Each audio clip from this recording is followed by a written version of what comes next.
साप्ताहिक या पाक्षिक उपवास करना अत्यंत आवश्यक।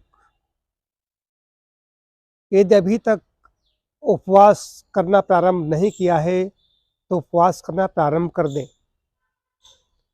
नियम तो यह है कि हम दैनिक जीवन में सुबह नाश्ता लिया, दोपहर का भोजन लिया, फिर शाम कुछ सूक्ष्म तरल कोई चीज़ ली, सूप लिया, जूस लिया, रात को कुछ फलाहार किया। तो इसके बीच में भी दैनिक जीवन में भी 4-5 घंटे का 6 घंटे का उपवास होना चाहिए। 24 घंटे में भी जो भी 10-12 घंटे का उपवास होना चाहिए। अब कई लोग हैं वो 10 बजे रात तक 11 बजे खाते हैं और सुबह उठते ही फिर 8 बजे शुरू हो जाते हैं।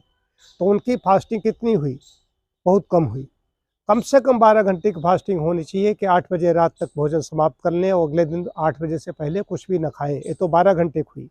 अगर 14-16 घंटे कर देते तो और अच्छी बात। लेकिन सप्ताह और या 15 दिन में पक्ष में, जैसे आज एकादशी है तो एकादशी का हमारा व्रत है, श्रुति का व्रत है, अभिषेक का व्रत है। तो व्रत का मतलब कि आज है अन्न ग्रहण नहीं करेंगे। और फलाहार का मतलब ये नहीं खूब तल भून करके कोटू की, सिंगाड़े की, पूड़ी को सब कुछ खा रहे हैं, ऐसा नहीं। फलाहार का मतलब फलाहार है। ज़्यादा मतलब फलाहार का भी कहीं उपवास का उपहास नहीं होना चाहिए। उपवास को उपवास जैसा रखना चाहिए, लगे कि हम उपवास कर रहे हैं, व्रत कर रहे हैं। प्रकृति से जुड़ना है, जो प्रकृति हमें जैसा देती है वैसा हमें खाना है। तो सप्ताह पक्ष में उपवास करने से जैसे अपने हम दैनिक हम सोते हैं तो हमारे शरीर के जो अंग हैं हम थक जाते हैं, हमारा शरीर थक जाता है, उसको आराम मिलती है। ठीक वैसे ही अपनी पाचन प्रणाली को आराम देने के लिए, पाचन तंत्र को विश्राम देने के लिए सप्ताह या पक्ष में उपवास अत्यंत आवश्यक है। तो उपवास से पूर्व भी ये भी नहीं बहुत ज़्यादा खा लिया, कल हमारा व्रत है तो रात को हम बहुत ज़्यादा खा लें तो पेट खराब हो जाए, ऐसा भी नहीं होना चाहिए।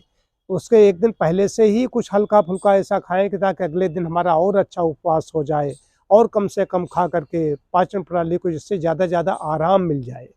तो पाचन प्रणाली को आराम देने के लिए मुख्य चीज़ है जो रोटी चावल, भात सब्जी, जो कुछ ऐसी चीज़ें खाते रहते हैं, गरिष्ठ भोजन ज़्यादा लेते रहते हैं, तो गरिष्ठ चीज़ों का त्याग करना, सुपाच्य चीज़ों का सेवन करना। फलों में भी जो नट्स जैसी चीज़ें हैं वो सुपाच्य नहीं है, काजू आज है वो सुपाच्य नहीं है। लेकिन सेब है, पपीता है या उबली हुई सब्जियां हैं, ये सब सुपाच्य हैं, जल्दी पच जाती हैं और उनको भी नियमित समय पर खाना है। ये भी नहीं क्या खाया है 2-2 घंटे में खा रहे हैं। तो एक बार ज़्यादा एक बार खा लीजिए, 2 बार खा लीजिए। दैनिक जीवन में हम 3 बार खाते हैं, 4 बार खाते हैं, तो व्रत वाले दिन 2 बार से ज़्यादा कोई चीज़ ठोस नहीं खानी चाहिए। तो ठोस चीज़ में मतलब है कि फल या सब्जियां, कंद भी खा सकते हैं, आलू ले सकते हैं, कोई और कुछ ऐसी चीज़ें हैं, लेकिन फल और सब्जियां पर्याप्त मात्रा में है, इनके द्वारा कोई भी व्रत कर सकता है, रख सकता है। जिनको भूख कम है वो रसाहार भी कर सकते हैं, जिनकी भूख कुछ ज़्यादा है वो इस चीज़ें कुछ आलू जैसी चीज़ें ले सकते हैं, या और ज़्यादा भूख है मूंगफली के दाने जैसी चीज़ें ले सकते हैं। लेकिन उसमें भी मेल रहे, बेमेल न हो जाए। पता मूंगफली भी खा रहे हैं, उधर आलू भी खा रहे हैं, उधर कोई फल भी पपीता भी खा रहे हैं, तो गड़बड़ हो जाएगा। फल जल्दी पचते हैं, नट्स है, मूंगफली भी नट्स में आ गया, ये थोड़ा देर में पचती है, इसका भी ध्यान रखना पड़ेगा।